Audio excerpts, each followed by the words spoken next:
Warahmatullahi wabarakatuh. Perkenalkan, nama saya Sisilia Arsita Hermawan Putri. Di sini saya akan menyampaikan materi mengenai dinamika histori konstitusional, sosial, politik, kultural, serta konteks kontemporer penegakan hukum yang berkeadilan.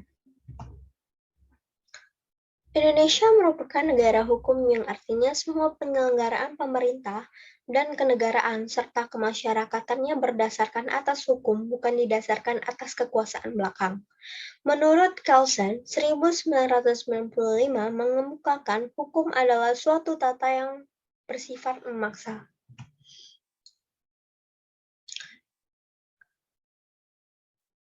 Negara merupakan organisasi kelompok masyarakat tertinggi karena mempunyai wewenang untuk mengatur dan mengendalikan masyarakat, bahkan memaksa secara sah untuk kepentingan umum yang lebih tinggi demi tegaknya hukum.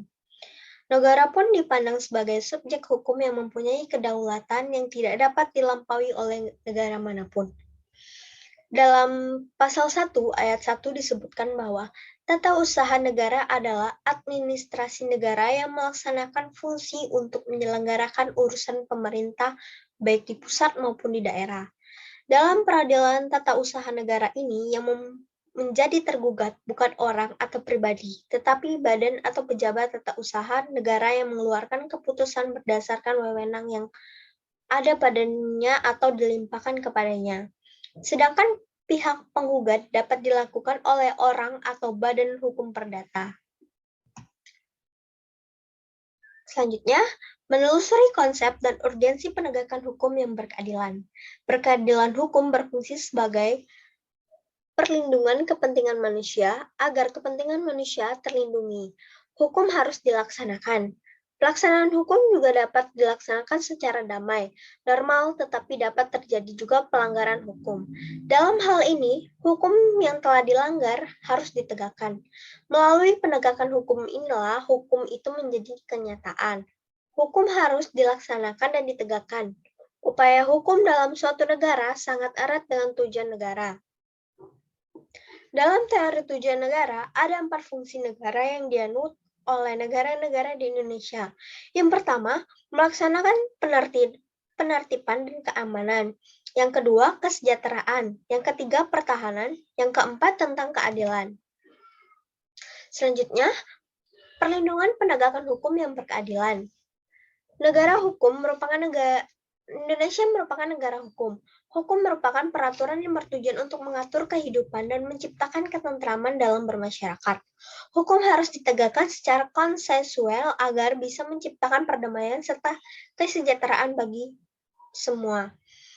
Tujuan utama penegakan hukum adalah agar masyarakat merasa memperoleh perlindungan akan hak-haknya, agar manusia yang hidup dapat dalam bernegara dan berbangsa berlangsung dengan normal, damai, dan tentram.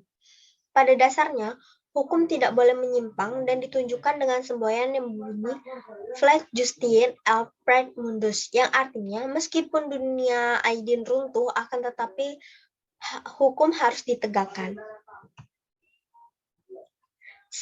Selanjutnya, sumber historik politik sosial tentang penegakan hukum. Upaya penegakan hukum dan keadilan sangat terkait dengan tujuan negara. Dan salah satu tujuan negara Republik Indonesia adalah melindungi warga negara atau menjaga pelindungan. Selain berupaya untuk mensejahterakan masyarakat, dalam tujuan negara sebagaimana dinyatakan secara eksplisit dinyatakan bahwa negara menyatakan bahwa bangsa Indonesia dan seluruh tumpah darah Indonesia memajukan kesejahteraan umum, mencerdaskan kehidupan bangsa, serta mewujudkan dunia, agar negara dapat melaksanakan tugas dalam bidang tersebut dan perlindungan warga negara. Maka disusulan peraturan hukum. D. Dinamika dan tantangan penegakan hukum. Sudah menjadi rahasia umum bahwa penegakan hukum di Indonesia sangat mendukung. Masalah penegakan hukum terutama menjadi masalah menarik bagi banyak pihak.